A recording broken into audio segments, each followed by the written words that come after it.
Murder in Glitterball City Review. The RuPaul's Drag Race team delivers a masterclass in true crime storytelling. Their latest project, premiering February 19 on HBO, is the two-part documentary Murder in Glitterball City, a gripping documentary that explores the infamous 2010 murder of drag performer James Carroll in Louisville, Kentucky, at the hands of gay couple Jeffrey Munt and Joseph Bannis. Make that Munt and or Bannis, with the documentary exploring in detail how the murder could have been at the hands of either. The deft exploration of that ambiguity sets Murder in Glitterball City apart, providing a masterclass in how to tell a true crime tale. Based on the non-fiction book A Dark Room in Glitterball City by David Domine, who appears in the documentary, Murder in Glitterball City begins with a chilling videotaped confession from Joey Bannis, who shoulders the blame of the murder on himself, threatening to die by suicide with gun in hand as his partner, Jeffrey Munt, lays asleep on the motel bed off-camera. It seems straightforward enough. Bannis said he did it, so how can a documentary spread across 2+ hours when the big reveal is at the start? It serves as the first in a series of expectations that are built up before being dashed. The documentary opens on Domine, who gives a little background for the story, not the least of which is the origin of the nickname Glitterball City, bestowed upon Louisville as the birthplace of the glitterball, or, as it's more commonly known, the disco ball. He shows off the home at 1435 S.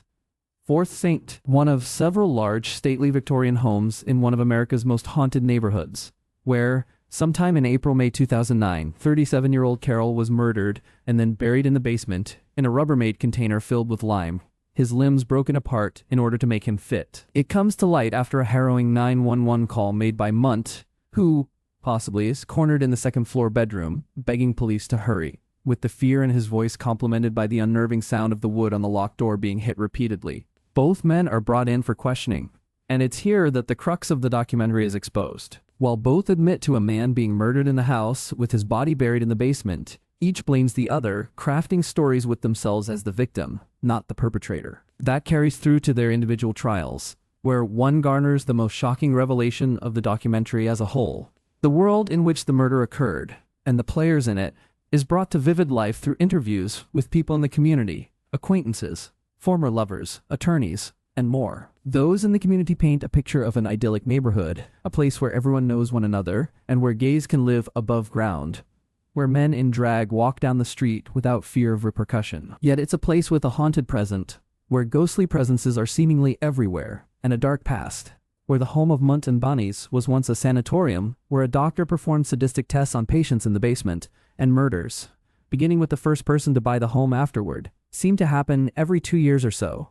What Murder in Glitterball City does best, though, is use those interviews to flesh out Munt and Bannis, without committing to either. It builds up a case where Munt is an innocent, forced by Bannis to dig a hole for Carroll's body, and driven to cower in his bedroom by Bannis' violence, before exposing Munt's manipulative and duplicitous past. Likewise, the documentary focuses on Bannis' criminal history, painting him as the likely murderer before showing off sweet love letters he sent to an ex-boyfriend. Even Carroll himself isn't spared, revered as a saint in one moment and a drug-dealing sinner in the next. The movie stars Frances McDormand. Murder in Glitterball City refuses to give the viewer an answer.